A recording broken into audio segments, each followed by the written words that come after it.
Oh, I was about to say, is the screen meant to be black? No, the screen comes on. Hello everyone, welcome to what episode are we on? Do you know? This is classic live video formatting. I think it's maybe one of those things you should check. I'm checking on my phone as we speak, it's always a good start. Wasn't it Jules last? Yeah, we had Jules last week, and I think that was the fourth one. So I think we're on FSC Live number 5, so now we got that out of the way, that's good. Today we're here with our nutritionist Cassie, and she's going to go through some of the questions that you guys kindly put up. Thanks everyone for the amount of questions that we had. I think we got a good number, and the guys who messaged me privately as well, that was also quite handy. Alright, what do you want to tackle first, buddy? Alright. We've got a list on the whiteboard. Which one's a nice one? Alright, let's start with Maltesers. Killarney Island is a classic conversation topic.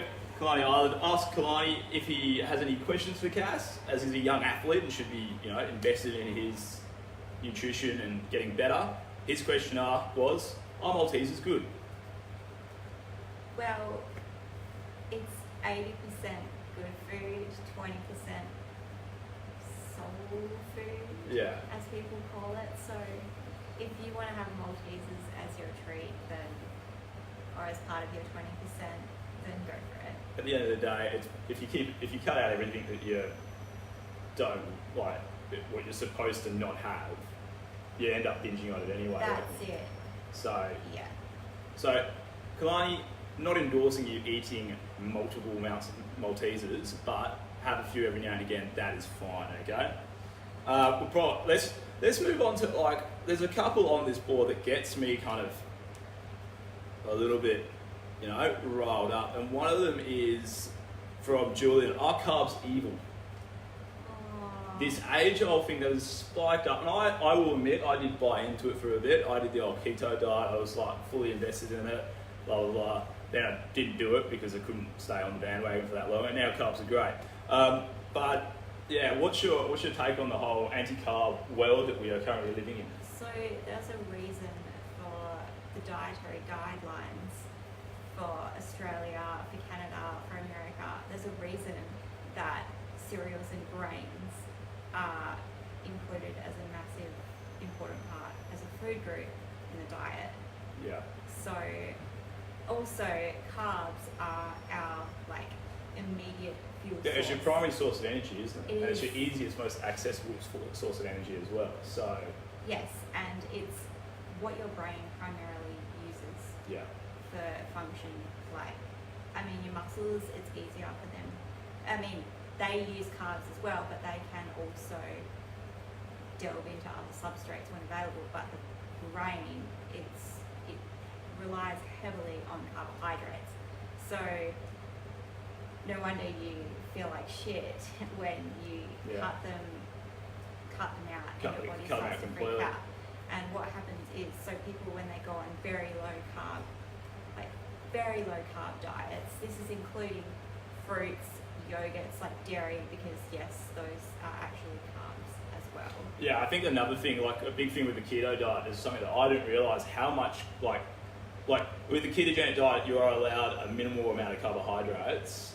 It's not absolutely no carbs, it's a very minimal amount because there's so much stuff out there that you wouldn't even think of that has carbohydrates in it. Yeah, so that's another thing, it includes other food groups. Yeah. But also your body, with the keto diet, when you start eating very low carbs, your body starts producing, the liver starts producing ketone bodies, and this is what your body produces when it goes into starvation mode, and that's what your brain wants to run off. And so essentially when you go on the ketogenic diet where you're eating heaps of fat and very, very little carbs, not enough carbs, you trick your body into thinking it's in starvation mode. Yeah. And that's when you're trying to get it to run off fats. Yeah, you're mostly trying to run off your fat sources rather than a carbohydrate source diet or something like that. So yeah, and it's just it's not natural at all. We were designed to run off carbohydrates.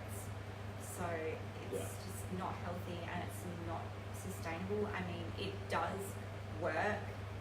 Every diet, like I say this all the time, every diet does work, whether it's very low carb, very low fat, like what are the other diets? Like Weight Watchers. Like even those really weird ones. What was it? It's not Asperger's. That's a condition. But the Atkins diet, all those ones they that all pop up. work. Like, and it's all cutting out food groups, or certain macronutrients are consumed on like a lesser scale. But in the end, it's just not sustainable, and you're not going to consume. You're not going to be eating just fat pretty much for the rest of your life. Like there's going to come a time where you're going to want to eat other things, and then you just end up blowing out, I guess. Yeah. Like that's the main thing I've found with it. But I don't want to turn this into a ketogenic, live video. But I will ask the question. With the recent stuff coming out about ketones being beneficial for you as the supplement drinks and stuff like that, do you have any knowledge on that, or? That's the first I've heard. Yeah, so there's like keto OS and stuff that I used to be a provider for, and then got out of it because I hate that kind of stuff. But there's a fair amount of stuff going on around it, and some it's been studied as something for the armed services to use, because they will be in. So if they are keto adapted, because they'll be if they're out in the field for weeks, they will probably get into some sort of starvation mode. So they're trying to work out if it's beneficial for them to be on a ketogenic diet for long term, so they're already keto adapted, so they don't have to go through the adaptation stage, or by supplementing ketones into the diet. Sorry, what environment are they in? So if you're armed services and stuff, you could be out. Armed services. You could be out in the field for weeks at a time, on a mission or something like that. So and you don't have that much ready available food. You might be just on ration packs and stuff like that. So they're trying to figure out benefits for that. Possibly, but I guess I haven't heard. Yeah, I don't think there's enough research. I find it's very new studies that are going on. Inconclusive, I would say, with a lot of things about nutrition, still inconclusive, still looking at the evidence. Yeah, and there's so much research going on about it. There's a lot of stuff that come out, and a lot of people will say like blah blah blah blah blah blah, and I think a lot of people get lost in the people that aren't reading the research and doing that get lost in the wash of information that is out there. Yeah, that's it. Okay. It's very different for nutrition is one of those things that's very individualized. It's very different for lots of it depends on heaps of different factors, like your physical activity level, your gender, your genetics, like your body composition. So many different roles come into play that you have to consider with what works best for you. Yeah, awesome. So going back to we touched on it briefly before about different diets working and stuff like that. So if they all work, why are they all working? Because they're all a calorie deficit. Yeah, energy out, right? So yes. if you consume so many calories, you have to burn so many calories to balance it out. Yeah, that's theory, it. And it's still so if your energy in equals your energy out, then you're going to be hitting weight maintenance. If your energy in does not meet your energy out, your physical activity level, your basal metabolic rate, your thermal, regulatory activity in your body, then you're going to lose weight. And then if you consume too much energy or too much calories for what your metabolism is and your physical activity level and what you burn off, then you're going to gain weight. And so that's why every diet works, because by reducing, even if it's just reducing a macronutrient, so a very low carb diet, it means you're just eating less calories by reducing that one macronutrient. So that's why I'm why don't you just reduce everything? Just make your portion smaller of everything. Is that that'd be like why fasting has become very popular. Like intermittent fasting has become very popular lately, and it's probably not because you're fasting for 16 hours, so all these amazing things are happening to your body. It's probably just because you haven't eaten for the whole morning, and your body's your body's got used to that, so it's it can be sustainable. I don't generally eat until midday most days anyway, around there, because I don't get hungry until then. It doesn't matter what time frame you're eating the calories in. So if you want to fast for the first half of the day and then consume what you need, what you're... I find it an easier way to maintain, to control my calories based because I'm not eating in the morning, so I don't have as much time in the afternoon to as a whole day to eat maybe an excessive amount of calories. So normally so again, it's just whatever works for you, what suits you. The only I wouldn't recommend trying the whole intermittent fasting thing if you have mental sort of or emotional issues revolving around food and body image and things like that. But because then you're probably going to be on the other end of that spectrum where you're probably not eating enough and you think you are because you've only got half a day to get all this food and you kind of eat some bits and then you go, I'm full now, and now I can't eat anymore, and I've eaten so much. So you have to look out for that sort of thing, just watch so spreading it out over a long course of the day would probably be easier. Awesome. And so with the types of food, do the types of food matter, or is it just calories in, calories out? Literally, if you, in a sense of weight loss, it doesn't really matter what sort of food it is, but I just wanted to make note that it is it's still very important to eat well and eat foods. wholesome foods. That's right. Include all your balanced food groups and not eat so many what we call discretionary choices. So what would examples of those be? Like chips or biscuits or chocolate or ice cream or pizza or soft drink. That's a discretionary choice. You still wouldn't want to get just your calories from that, even if it was in a calorie deficit. I'd rather you still get them from wholesome foods, because if you're just eating junk foods or discretionary foods, then you're going to be missing out on important micronutrients and vitamins and minerals, and you still have other adverse health effects or deficiencies. You feel lethargic and not as good and stuff like that. And you won't have sustainable energy.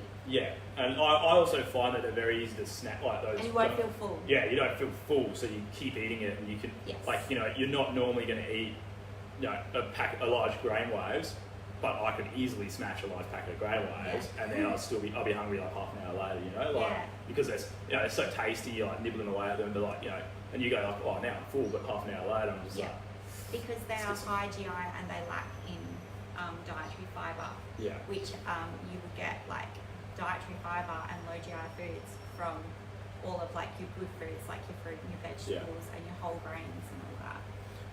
Awesome. So, maintaining. So we're kind of getting to the point where we're talking managing your calories is, from a weight loss perspective, is probably the key. Weight loss, weight gain, maintenance, or whatever like that. It's probably the key factor. So how do you make that work in everyday life where you might be going out? What would be some of the things? If you're going out to dinner, what would be some of the things that you may be looking for? So definitely take note of your portion sizes. But if I was to look at a takeaway menu, say we were going for... Because I know Simon does a cheeky grilled every now and again. Or flip side or whatever. He's a big fan of the burgers. So grilled gets me because they advertise it as super healthy and all that and fresh and everything, which it probably I suppose it's what are they comparing themselves to? Comparing themselves to a Big Mac, they probably are quite good. Or not. They actually do. They are very comparable. Ooh, how exciting. So when you go to grill and you're just we're having the... I'm just they are fresh ingredients. That's fresh. That's what I believe. It is, to my knowledge, I'm not You're not at the in back, you're not like, in deep in the grilled, like, yeah. just looking what at like what food's they're coming putting in, what's but coming you out. can tell that it is like of a higher quality and Yeah. stuff. But then if you look at the actual like content, which I have delved into before, and they are quite comparable to a McDonald's burger. Like God damn it. Everything's calorie ruined. content wise. So like if Simon, you might as wanted well just to- be eating Big Macs, mate. if you wanted to make it less, if you wanted to decrease the calories, like with a grilled burger, I know you can get the options like without the bun sort of thing. Yeah, so like meat and the salad Annika and likes to cheese get and it stuff. like no bun Yeah, option, or so yeah. just because they're eliminating the bun, then it does eliminate like Yeah, calories. Not there's just, a large amount of calories that get eliminated with it's that. not just to make you low carb, but it's just an easy way to Yeah, and maybe not go for the shared chips by but yourself. then option. yeah, there's the chips and then That's there's me. like the dressings and all that. So dressings are a big one when you go out for dinner and stuff. Yeah. Or if you order salads, get your dressing on the side. Like I'm not saying you don't have to have your dressing, but a lot of creamy dressings and stuff are super high in calories and fat, and it just like And super tasty. yeah. So if you want to have a little bit, just like get it on the side. That's what I've always done. And then also say I was going to like an Italian restaurant. Yeah. Okay. Which Italian restaurant? Name drop. Ooh. Was it good? Or is it not? Is it not worth a Oh no, recommendation? I'm just like. Because I know that we get a lot of viewers on this live video, so you know if we're name dropping restaurants, are we talking about the one in Bunbury? What is it, Nicholas? Nicholas, That place is dope. it's beautiful. If you're ever in Bunbury, guys, and you want food in Bunbury, I have 3 recommendations for you. Tokyo Jack's. Oh yeah. Tokyo Jack's, pretty freaking good. What's that? What, Nicholas? Nicholas, the best Italian you'll find. Wicked Italian food, and is it Market Grounds or Market Eating House? I haven't tried that one. I want It's to. like it's like a big tapasy thing. That's really good, really good. This Um, tapas food, that's a good thing. Like tapas food, because you order lots of little stuff. Do you reckon you tend to overeat it? Yes. With tapas? Yes. Unless you like get your tapas, right? You get your little share plate, then you fill up your plate, and you say, right, That's that's me. Otherwise, like, because you just like keep picking. If it's there, Yeah. you're gonna keep eating it. So anyway, back to what I was gonna say Yeah, about sorry. Italian food. yep. This is a big one. So I look for tomato-based sauces, like Napolitana, like red sauces. Okay. Over the creamy. Over the creamy stuff. That's gonna be a lot. So like a spaghetti bolognese over a Carbonara. or Carbonara, something. yeah. And it's the same for like pizzas. What about pieces? Pieces are great for you. They've got like creamy, yeah. But basically, no. But you can have like your foods like your pizza, and you can have your burger, and you can have your fish and chips, and you can make it at home and cut. Cut half the calories in in half just by doing it at home. Like yeah. you just have to experiment with things, Yeah. and you just have to take the time to say, okay, I'm gonna buy my ingredients, go to the shops and buy my ingredients, I'm gonna make something else and I'll get home, and you're gonna save a lot of money as well. It's a big one. That is a good point, but you also have to cook it. Yes. You do. What's the downside for me? But that's fine because Annika loves to cook, and it's Yeah. one of the little passions that she has. So keep doing your passion, buddy. Anyway, let's get back to the whiteboard before we get too distracted about food recommendations. What we've got here. Let's bring it back to training a little bit. Oh, no, we're on eating out. So Bigger breakfast or bigger dinner. I think I've covered before, like it doesn't matter at what time really that you consume your food or how much you want to consume it's more of a personal at the choice. time. It's just, yeah, personal choice, preference, whatever works for you, what's more convenient.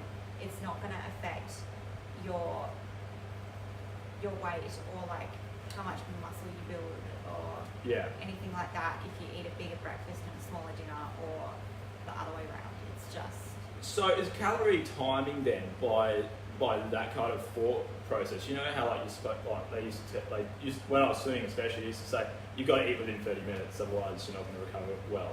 well. Is that because I've also seen stuff that it doesn't matter at all. So I should have mentioned it is important around your training. So I was talking like as if for nutrition, like energy in, energy out. Energy in, energy out. This is not around like for strength training and for like athletes per se, because it is important for you to have like your pre-training snack and your post-training snack for sure. But yeah, that was just on like a population level. And especially for my athletes, I never really want them in a calorie deficit too much, because we're trying to build muscle, increase performance. It's very hard to increase performance while in a calorie deficit. So I feel. For athletes, it is very important for pre and post workout supplementation. So before their workout, carbohydrates, easily digestible carbohydrates. So things like your fruit and your yogurt, milk, smoothies.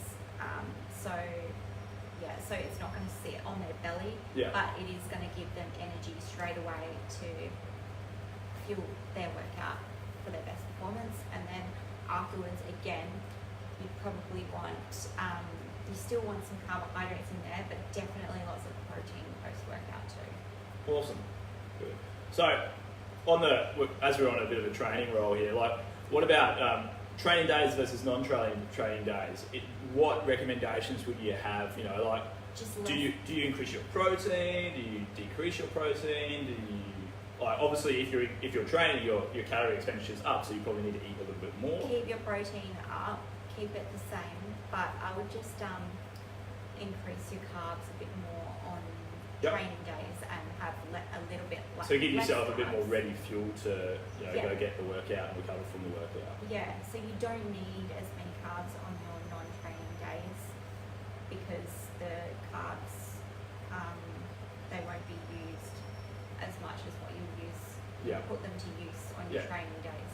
But definitely keep everything else sort of like the same. So you would end up, because you're eating more carbs on your training days, you would have a bit higher calorie intake as well on your training days, which only makes sense. Yeah. No, that's good. Makes sense at all. Makes sense. Have we been over cheat days? Did we talk about cheat days? An entire cheat day. You know how throw science and stuff like that, eat clean, have your cheat day or cheat meal or whatever. So with this in mind, I've seen before a really nifty little graph tracking someone's calories. So they're under their they're on their calorie markers all week, and then they blow it. Like on the weekend, it goes excessive. When do we, when looking at your calories in, calorie out, do you just focus on daily, or is it per week, and you adjust it for the week? That's a good... So could you allow for a cheat day, as long as you hit a total calories throughout the week? How much are you eating this cheat day? Like a full day of... Yeah. If you're eating like super clean for like 6 days, and then the one day you just have a blowout, are you really gonna like blow out big time because you've restricted yourself all week? Yeah. It depends on like just what they consider like. Yeah. What do you think? Like, is it an entire pizza? So just cheat. So I think the question was around. Just the cheat day in general. How much of an effect does a cheat day have on? Well, I know definitely the weekends destroy a lot of people. Yeah. They will eat clean or healthy for the entire week, and then it's the weekends when you like have a few drinks, sink 8 beers, and it does, go home and eat pizza. Yeah, and it does have an effect. Yeah. No, it affects me. Yeah, I feel that every day. I might go through the week. Well, not quite. Yeah. At the moment, while we're living in Caringbine with Annika's parents, I've been having a few extra beers during the week. But I think that's just because they're there. I never used to have beers in the house, unless it was the weekend. But at the moment, it's been a bit like, ooh, a beer, excellent, let's have a beer. But that's a different story altogether. I think it's better to have like a small thing, like every couple of days or so. Yeah, so maybe like a treat every day or something like that, rather than just going nuts on it. Because then you will, at the end of the week, it's very likely that you will have consumed less calories and not as much in that as if you were to eat clean all week and then have a blowout on the weekends, because then you will blow out. That's the thing. Like, Yeah.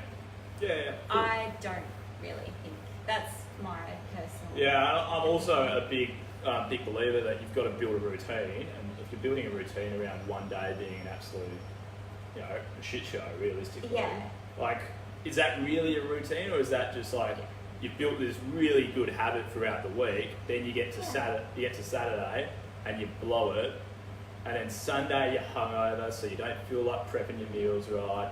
Then it's Monday and you're too busy, so you eat out, and it just keeps trickling on until next week, where you go out on Saturday and go, well, stuff it, my diet's been blown already. Let's go. Like, might as well sink 18 tins with the boys and have a good time. Okay. But like, I forgot what I was gonna say. I know, like, we're all human. Like, it is normal to have a blowout day. Yeah. But like, if you're setting yourself for that, like, every week I'm gonna eat clean for 6 days, then just blow out on Sunday. If you're doing that every week, like, yeah, you kind of taking 2 steps forwards, maybe 2 steps forwards, 1 step backwards. So you're kind of hindering yourself in a way, aren't you? So, all right. So something that I'm quite curious about, is foods that might cause inflammation. Are there certain foods that cause inflammation? What are they? How do we get around them? Like, is there anything like that? foods that cause inflammation. Okay, I'm delving deep into my notes brain here. It's a lot of like. Or is it very specific to individuals kind of thing, or is it just like, if you're talking like FODMAPs kind of thing, or like issues, then that is very an individualized thing. But if we're talking in general, like pro-inflammatory foods would be like your deep fried, like your your takeaway foods, and your like your trans fats. Yeah. Found in like pastries and donuts and all of that sort of thing. Those are pro-inflammatory foods. Okay. Then it's the same with alcohol, isn't it? Like, alcohol's a big inflammatory. Yeah. Because I find that as well. If I have a big weekend, my body is wrecked. Like, my inflammation spikes up so much that I'm pretty much busted for the rest of the week. Yeah. So you mean by inflammatory, like the reactive oxygen species and all that inside your body, like the... Yeah. So pretty much. Yeah. So like, inflammation in your joints, like, how you react, how your body will then react to, increased inflammation in your body and stuff like that. Yeah. And then the increased inflammation is what makes you susceptible to like diseases. Yeah, like diseases and getting sick. Like diabetes and illness, like heart disease, coronary heart disease, obesity. Those are what inflammatory foods would cause. Yeah. So foods to avoid if you've got lifestyle disease. So if you've got a high level of inflammation, like say me, because my joints are busted swimming. But like if you've got a high level of inflammation, what foods do you recommend you avoid? Those foods that I just beers, listed. fat, your trans fatties, stuff like that. Yeah. Just avoid like fatty, fast takeaway foods. You can still eat like your good fats. Eat like your extra virgin olive oil, like your oily fish. Those are like anti-inflammatory. Yeah. It's so funny, isn't it? Like how one type of fat will, decrease your inflammation, but the other one will just spike it up, won't it? So yeah, that's it. Okay. Just that chemical composition. Yeah. All right, checking the board. Appropriate snacks. Oh yeah, let's go through some snacks. Let's rattle off some of your favourite snacks. What do you reckon? Or is snacking good? Do you like snacking? I love snacks. You're a good fan of snacks? Yeah. I find with snacks, like this is me personally, if I snack, I eat. I don't have a switch, Like if I'm doing something, I'm doing it until it's gone. Like if I have a bag of chips, that chip bag is gone, there's no switch off, so I don't snack for that reason. So you would benefit better off just like your 3 bigger meals. Yeah, I generally have 3 meals / 2 big meals a day, because 2 big meals. Because I kind of miss out the morning. Yeah. So sure. I have 2 relatively large meals a day. Or Whereas like that. I like lots of little meals because I get like gut symptoms, like a bit of just just like a little bit of IBS, like Yeah, and bloating and things. Yeah. I'm not I'm not allergic to anything. I think I'm a little bit sensitive to lactose, but I still eat it because I love. You like it. I At like the end of the day, milk and yogurt. what's the point of living if you're not eating what you like? Yeah, You know? so I just I eat things in smaller amounts, but if I eat things in larger amounts, it causes bloating. A bit of bloating. Which is like it's a little bit of FODMAPs. But What is a FODMAP? they are the fermentable oligo di mono. God, it's a big anagram, isn't it? Fermentable like So all the like fermentable sugars. yeah. So what is it? What is a FODMAP? So- So like I've heard of FODMApping. So that's like kind of figuring like almost to figure out your eliminations and stuff like that. Yeah, so like foods that are like high FODMAPs, like a lot of triggers, like they're in almost everything. Oh, They're so a little- FODMAP's not like a list, like not like a No. like a gut map. They're I like thought it was a map. oligosaccharides, disaccharides, and monosaccharides. Like What are they? What's polyols. like a fermentable disaccharides are like yeah, okay. A lot of big words, yeah. all of them, yeah, and it's a list of those things, and people who go on like a low FODMAP diet, it's Yeah. because they experience gut symptoms. So common foods Oh, okay, yeah, no. like garlic and onion, and then there's lactose in milk. That's one of them. So garlic high on the Garlic and onion are big for people who have like real like FODMAP, yeah. like serious sensitivities. It's Okay. in almost everything, and then you'll see lists online that they'll put like. Oh, okay, that's high what I was thinking. FODMAP. I was like, I thought a FODMAP was a list of things that are a trigger for you, not like. Not like those. That's like the abbreviation. Yeah, not like the Like a abbreviation. list of, Yeah, like, well, obviously it was an abbreviation for something, Yeah. but yeah. Oh, So cool. they'll do like a list of high FODMAP foods, Yeah, and then a list of like low FODMAP foods, and then people that get gut symptoms from certain high FODMAP foods, yeah. they will like start eliminating these foods from their diet to see what their triggers are, and then if they've got a really upset gut from all of it, all like whatever they've been eating, they'll go on a low FODMAP diet to And that's where the eliminations take place. yes, yeah, and then to make them feel like better, so they're not getting so many gut symptoms. But at the same time, a low FODMAP diet isn't recommended for like long term. It's just to like relieve those symptoms because And then you start reintroducing them to, because to your you know diet. FODMAPs are in really healthy things. FODMAPs are in vegetables. FODMAPs are in like protein meat Yeah. sources. They're in all of like your good foods. Just So is it like a detox of those? Yeah. I hate that word detox because it gets used with all the, it's the famous people all the time, like go on my 12 It's week not detox. so much. But Nah, okay, it's not a detox, but it is a detox. it's just you want to. Ideally, you want to figure out which are the triggers for you. Yeah. But not a detox.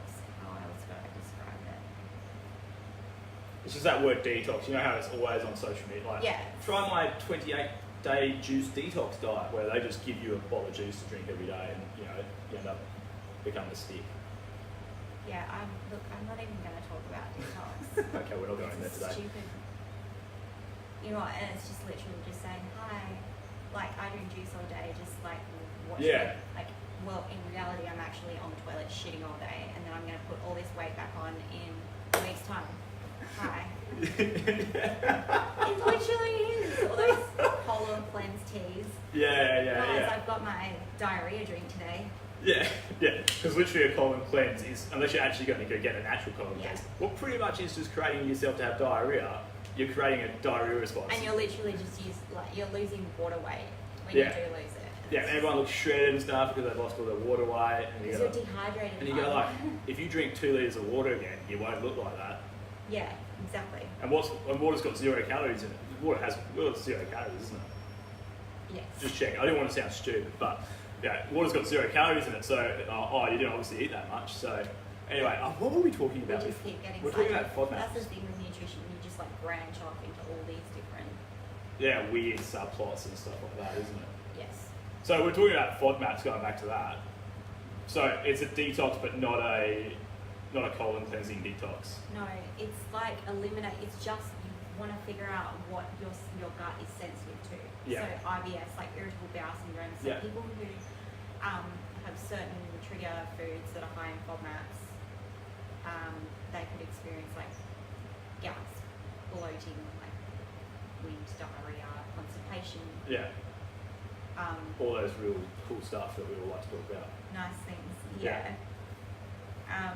How did we get onto FODMAPs though? Because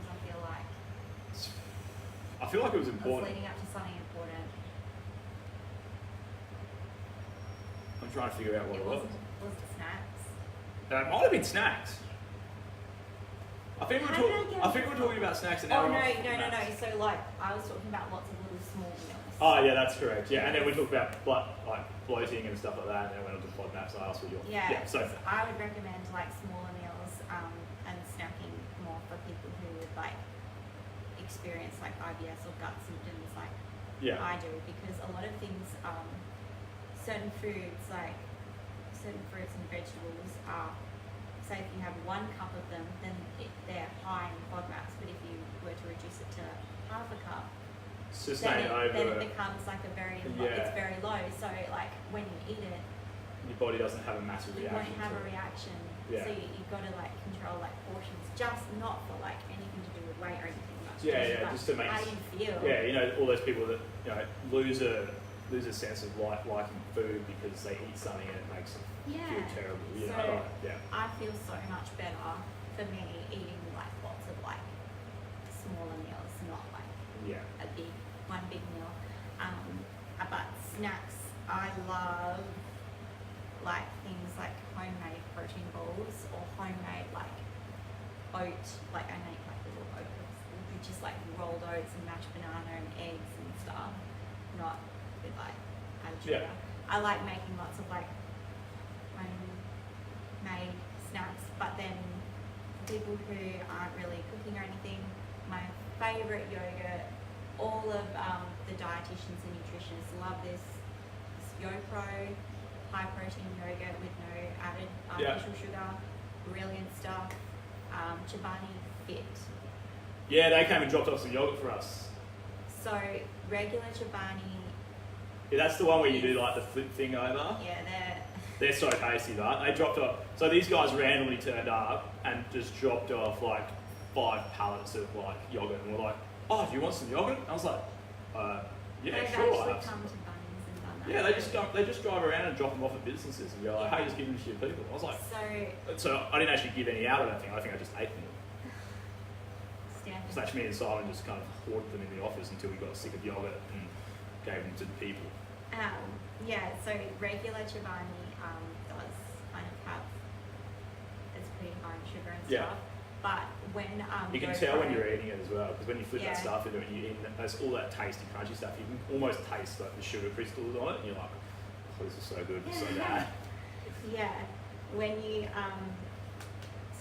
when YoPro released their YoPro high protein yogurt, I think that's when Chobani decided, we've got to make something that's similar to this, and that's when they made Chobani Fit.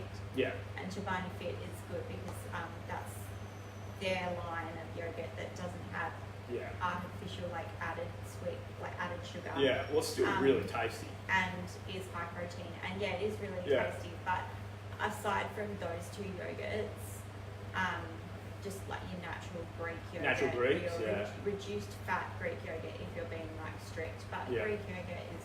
Is that just because it's got a higher calorie content? Yeah. Yeah. And high fat. Yeah. But like it's not like fat. Yeah. It's good. Yeah. And so I like fruit and yogurt. I like blueberries and raspberries. I know they're expensive, so I only like buy them when they're not really expensive. Does it matter if they're frozen or not? No, it doesn't matter. To be clear, fresh, frozen, fruit, vegetables, doesn't matter. It's So if you're looking for a cheaper option, get the frozen ones. Absolutely. Yeah, and then you can Even still like get them in. canned vegetables. Are they still okay? Yeah. So vegetables are vegetables. Vegetable is vegetable. Yeah. Nice, that's good to know. Alright, what we're going to do, I've just had an amazing thought. What we're going to do to finish off, I'm going to go through. There we go. No, it's okay. I'm going to go through a couple of things. I'm going to go good, bad. Or, no. Oh no. No, instead, actually, I've changed my mind. What we're going to do, like, you know how there's always been all those fat burners, like those fat burning foods, / superfoods and stuff like that? Yes. What I'm going to do, I'm going to say one, and then quick fire, say yes or no. No food alone is going to burn fat though. Yeah, but we're going to come to it. So the biggest one that people keep barking on about, caffeine. Is caffeine a fat burner, or is it just something that speeds up? Or is it just a stimulant? It's a stimulant. So it's not a fat burner? So me sculling 18 coffees a day just to think that I'm going to raise my belly? No, I'd have to delve into the scientific evidence, but into the research, but it's a stimulant. Yeah. It's going to increase your metabolism. So therefore it kind of does a little bit, but realistically... I mean, it might do, but like, yeah, realistically, I would not rely on... Smashing 18 coffees, Yeah. 18 coffees, because coffee's still got calories in it, doesn't it? So... Yeah, not Not much a lot, but it's at still, all. it's still a If certain you amount. start adding milk to it and stuff, then Yeah. it will add up. But like a lot of people who drink just like black coffee, like that's not going to affect. Even if you drink like 10 of them, It's not really that many calories anyway. it's not going to add up to many. Yeah. So Okay. yeah, you can. I love coffee. Just don't go overboard. I drink 1 or 2 a day, Yep. Cool. and that's no harm. It's good. Coffee's Awesome. great, but don't drink heaps. Quinoa. Is it the miracle food that's going to save the planet? I wouldn't go that far. No? Okay. So it's still something that tastes mildly You can still okay. eat brown rice and have the same effect. Awesome. Sweet. What's another one that I have? Kale. Is it as good as the hype is? No, just eat broccoli. Just eat broccoli? Okay, next one. Broccoli. Is broccoli as good as everything I mean, else? okay, no, kale, yeah, it's great. It's a dark green vegetable. It's good for you, but like, Yeah. It's not the miracle cure that's going to... eat broccoli, Yeah, spinach. because that's like, also beans, quite dark and Just, tastier than kale.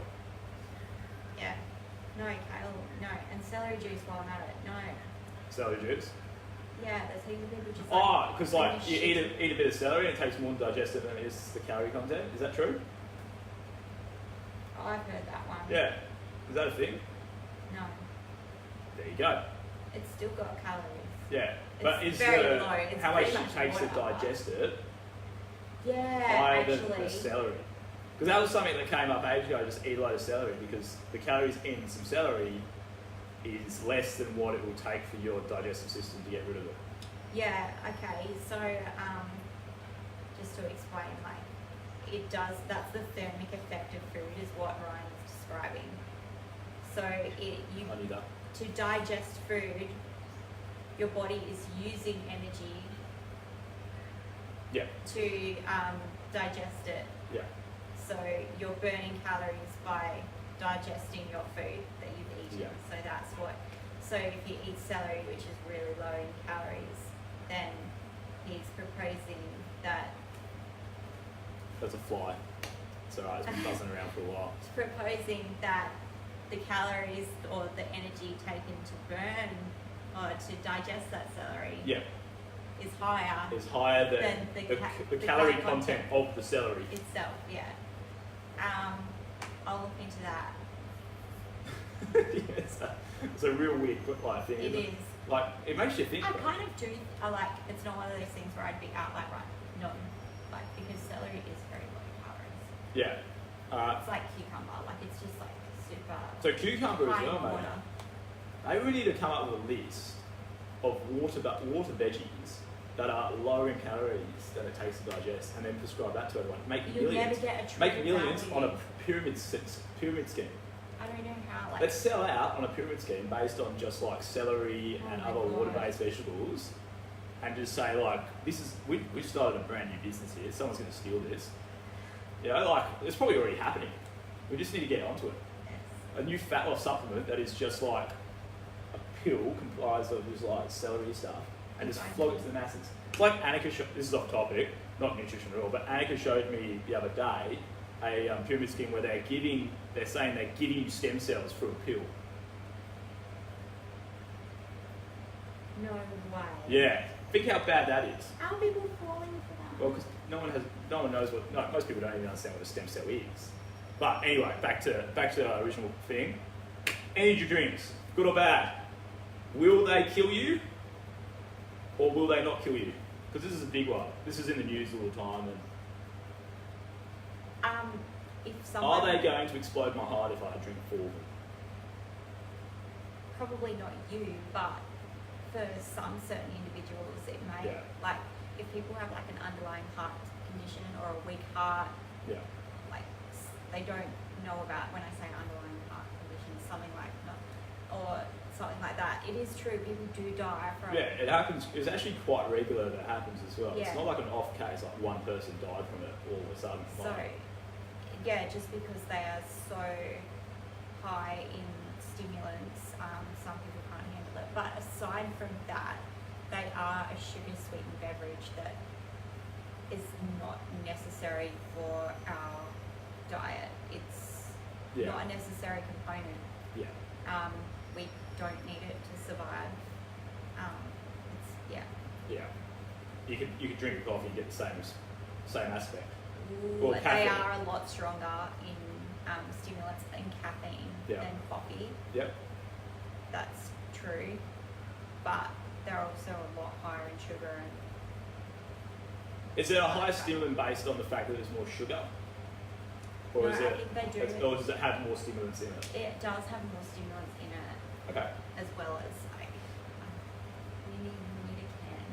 I don't have it down. I did like a whole presentation like in my last year of uni of sugar sweetened beverages, and what I did was like I put like the sugar equivalent like next to in like. Oh, cool! I love when you see those on like Facebook. You know those weird like Facebook videos with no sound, And just a couple of everyone hands was just doing some stuff.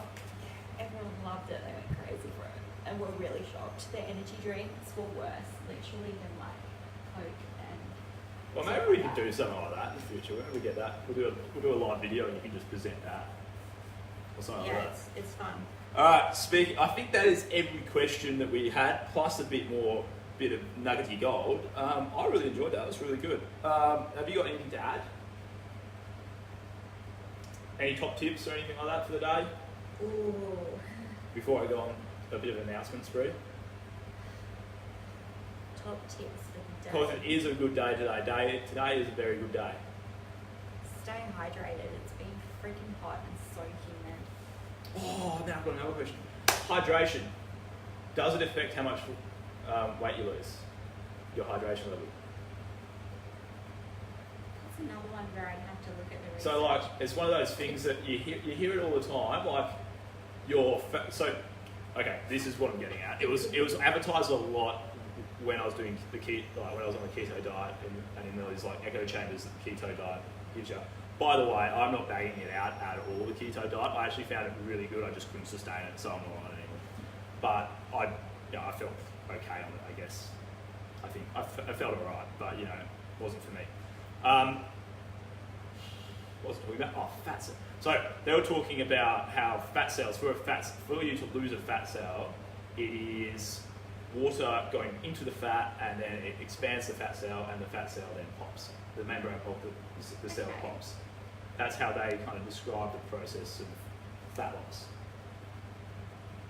So they said that's why you need to be so hydrated. That's why hydration is key. I have no idea if it's true. That's the first I've ever heard anything along those lines. Yeah. Throughout all my studies, but I know what my take was going to be with weight loss. It is important to stay hydrated because in a calorie deficit, because there's lots of water in food, you're going to be reducing like you'll be dehydrating yourself. By reducing your calorie intake, so you do need to make sure you're drinking extra water, and then also because you can also also drink water. Like if you think you're hungry, You think just I drink do some that. water, and I it do does. that. Yeah. That's truth. Yeah, because you're filling your stomach up at the end of the day. So, yeah, but if you are truly hungry, then you will still be hungry. But if you drink water and you're not hungry anymore, Kind of get rid of some cravings or whatever. Like a little bit of hunger pains, maybe, whatever the word is. if you've got hunger pains, You gotta then go you eat. are hungry. Go eat a sandwich. Go eat a sandwich. Alright, cool. On that great thing, let's go on to the announcement. It is a good day today. Me and Simon in about, oh crikey, we've been talking for quite a long time. Awesome. Anyway, at midday today, me and Simon are going to go to Wembley and potentially, but most likely, pick up the keys for Wembley. Hooray! That's finally so. No more asking questions about how long Wembley's going to be open, because it'll be open very soon. Hopefully, the open date, if the council get this, get everything in order, and who knows what happens with the council. But if we should be able to operate out of Wembley on April 1. So make sure you tell all your mates. If you're thinking about signing up to Wembley, let us know.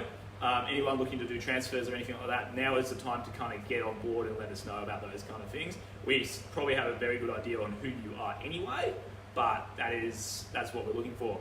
Another thing, congratulations to all the guys who did the port to pub swim on the weekend. I paddled in the winning team. I'm pretty sure it was all because of me that they won. Not really, I was pretty useless. They had to get me out and put me in the boat because I slowed them down at one stage. So, but also Dave, congratulations to Dave. I haven't actually heard from you yet, so if you give me a text message and tell me how you went, that'd be good. Oh no, that tells you who's watching. So right now we have Simon Lecouliard with his very, very good new display picture, I must add. Billy Cherry, interesting. He would have loved the energy drink stuff. Dana and Nicola Hamilton. Haven't heard from Nicola Hamilton in a while. I'm gonna have to send you a message and say hello. But anyway, that is all for today, guys. Thank you very much to Cassie. And if you want to get in touch with her to ask questions about nutrition or anything, send her a message, send us an email, and we can get you guys in contact. Bye bye.